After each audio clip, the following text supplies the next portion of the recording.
Even though cable television had existed for decades, I feel like the 1990s were really its golden age. As we saw last time with the Sci-Fi Channel, during this period, networks appealing to specific demographics flourished. Instead of being relegated to blocks, whole channels could revolve around shows of a particular genre or niche. Channels each had unique programming and distinct identities, even outside of the content they aired. Tons of personality came through in bumpers, promos, and channel idents. Obviously, comedy is a broad theme. Humor is subjective, but people like to laugh. Situational comedies, sitcoms predate television, but a lot of the medium's most beloved and enduring programs are comedies, so a channel based around comedy only makes sense. This would eventually be realized as Comedy Central, and that is what we are going to be looking at today on the Videocast, the birth of Comedy Central. We will be revisiting the networks that preceded it, some of the original and licensed programming it aired, and of course, the aesthetics that informed its identity. As always, I'm your host Brian, and before we get into this video, I'd just like to quickly plug our Patreon. A new episode of Immoral Media just dropped, exploring the moral panics caused by comic books, video games, horror movies, and more. You can also read or listen to my book, The Nostalgia Economy, over there.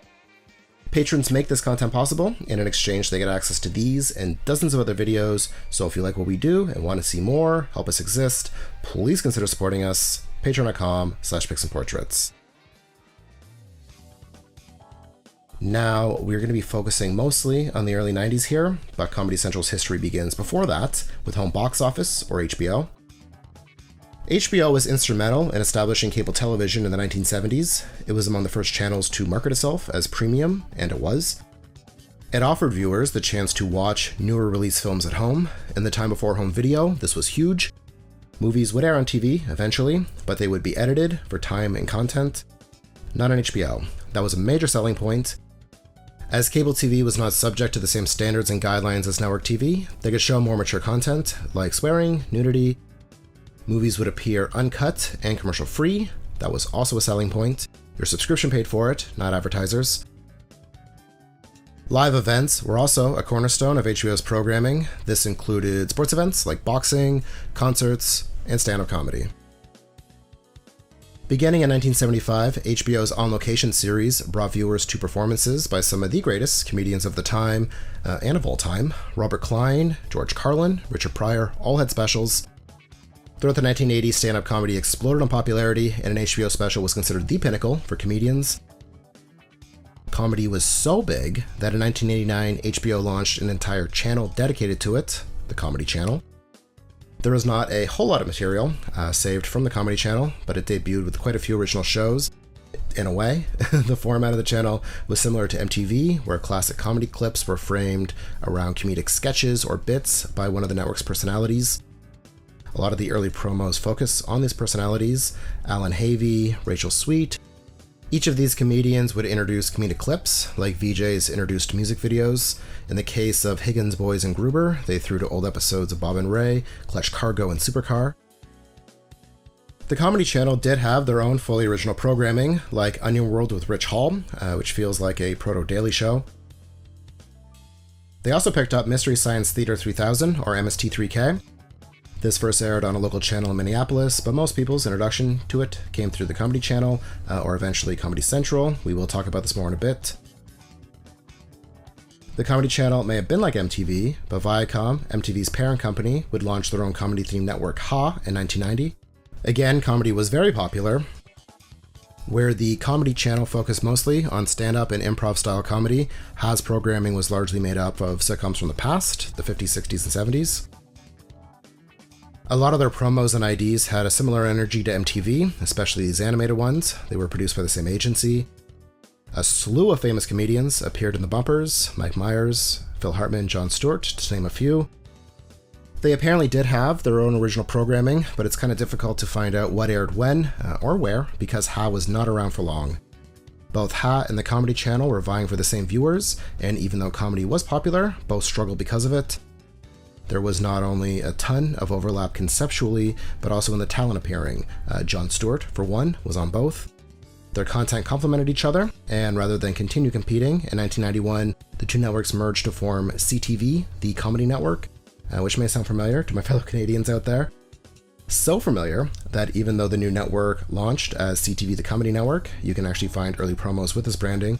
to avoid confusion with a channel that would eventually partner with them up here in Canada and air their programming, the Comedy Network was renamed Comedy Central. Now, we talk about channels' identities or personalities. It's obvious what that means: the look, feel, and philosophy of a channel. This way of thinking of channels as a brand was relatively new to TV in the early 90s, and Comedy Central employed the minds who really introduced the concept of branding to television networks, Fred Seibert and Alan Goodman of Fred Allen Inc. TV networks have always had their own identity, iconography, aesthetics, ABC, NBC, CBS, but given how specialized cable channels could be, and the fact that they had to be sold not only to customers, but to providers to carry, they needed strong branding outside of the programming. MTV wasn't just the channel that showed music. It was weird and surreal in its presentation. It was youthful and alternative. Nickelodeon was for kids, it wasn't for parents or grown-ups, and this was reflected in the attitude that it put out.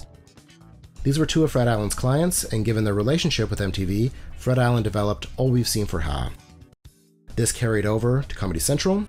The agency was responsible for positioning and branding the new channel. You can actually read the positioning documents online. I'll post a link in the description.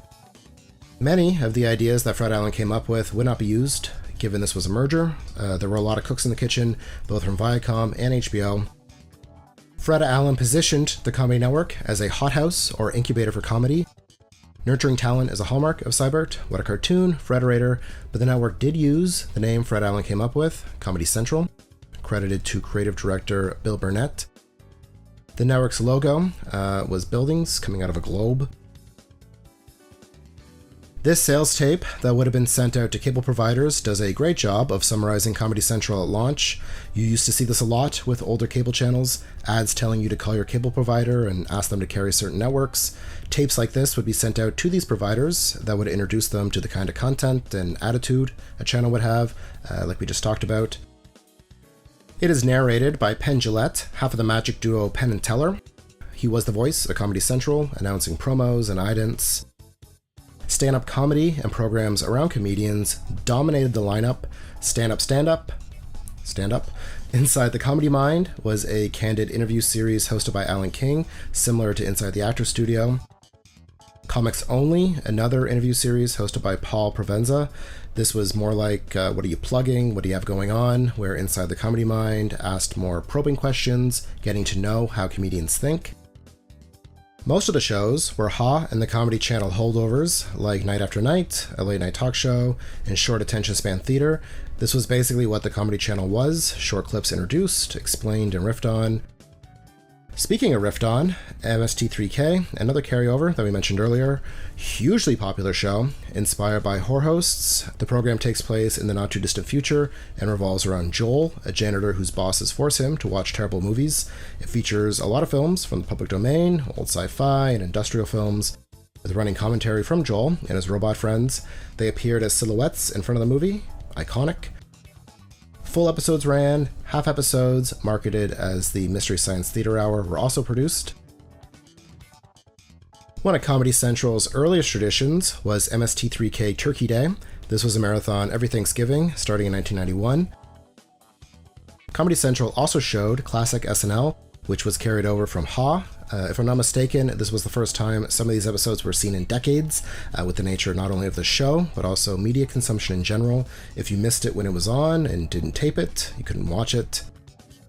Comedy Central had a lot of themed marathons: the SNL Marathon, an SNL Marathon during the Christmas season, Father's Day with the Kids in the Hall, the 4th of July Weenie Roast Weekend featuring hours and hours of stand-up. The Daily Show wouldn't begin until 1996, but its DNA can definitely be seen in Indecision 92. This was a series of specials that aired throughout the 1992 US presidential election, which is timely, and this is being produced as the 2024 RNC is wrapping up, which has been pretty wild. America is pretty wild, as we see here. News can be easier to digest through a comedic lens, and Indecision 92 is very funny. These were produced live and covered the DNC and RNC, as well as the debates and election night. Al Franken hosts in studio, with some great contributions from Ben Stein, Joe Bob, Calvin Trillin, and more. Indecision would eventually become part of The Daily Show. Bill Maher hosted in 1996 when he was hosting Politically Incorrect. Comedy Central was not immediately embraced or even popular. Cable TV in general was looked down upon as inferior. The Simpsons took a shot at it and its perceived low quality in Who Shot Mr. Burns. The channel wouldn't really break through until 1997 and the premiere of South Park, but yeah, that is how Comedy Central came to be. I've enjoyed living in the world of 90s cable and would happily revisit this, but that's going to do it for today. Let me know if there are any other channels or networks you think we should cover, or different periods of different channels. This was not meant to be exhaustive. Feel free to share anything I missed. What are some of your memories of Comedy Central? If you enjoyed this video, give us a thumbs up, subscribe if you haven't, and if you have the means, please consider supporting us on Patreon. Great new Immoral media over there, dozens of exclusive videos, $5 a month helps keep us going. As always, thank you so much for your interest in this channel, and thanks for watching. See you in the future.